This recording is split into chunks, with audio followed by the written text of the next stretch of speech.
Jonathan Ray, welcome back to the WorldSBK paddock, back after the injury that you had in Phillip Island. First of all, the most important thing, tell us how you're feeling, please. Yeah, good to finally be back. It feels like a long journey. In reality, I've only missed a few races, but every day I sort of live to try and get back as fast as possible. So many people to thank that to be here and just finally able to spin some laps now in pre-practice one. It was nice to watch from afar as well that Locker, my teammate, got his first World Superbike race win.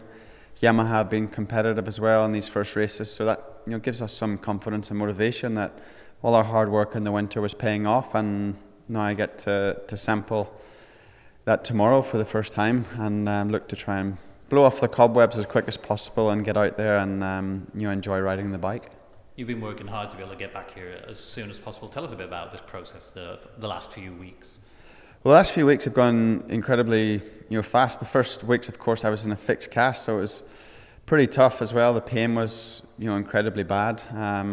Most of them early days were spent just hours and hours daily in the hyperbaric chamber, but as soon as I could start training and whatnot, I got myself out to Barcelona and spent the last 3-4 weeks there.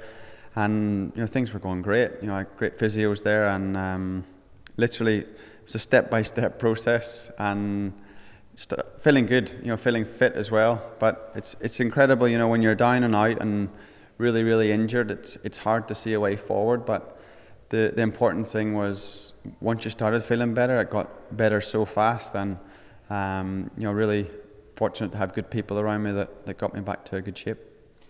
You mentioned it a moment ago, but obviously Yamaha have been on a good run in the last couple of rounds. Octave was on the podium in Portimao, and then of course As and Andrea got his first race win World Superbike. Remy was on the podium as well. It seems like that's pretty encouraging signs overall in the project, the way it's been moving forward so far. Yeah, sure. I mean, as soon as I sat on the 25 bike in November, I felt competitive. Really good all through the winter. I was.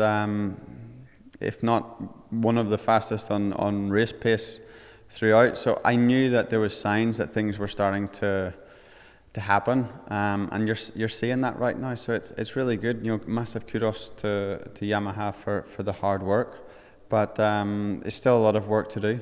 We still need to, let's say, bridge that gap to be there every single weekend. But you got to take your opportunities when they come. When you have that.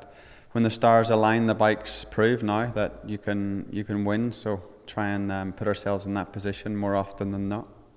And beyond, obviously tomorrow, obviously seeing how you feel on top of the bike for the first time in several months. But obviously it'll be your first time racing as well at Cremona, since you missed last year's round. Tell us a bit about what the plan will be, because there'll be a lot of information really to gather, I imagine, from your part.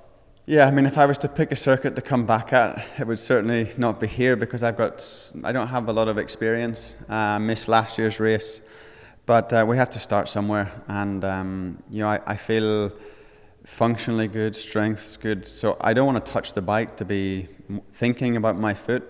I want to go and ride and put them first laps out of my head and just get down to business. And already, speaking to the crew, Yuri and David, they got a great plan for the weekend. So just hopefully the weather plays ball and we get through a lot of new tyre evolutions as well since I've been away. So just try and understand all that, and I think everything will come at me quite fast tomorrow, but try and deal with it in a calm way. And just try to start.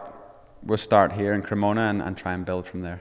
Well, best of luck this weekend, Joey. Good to have you back. Thank you.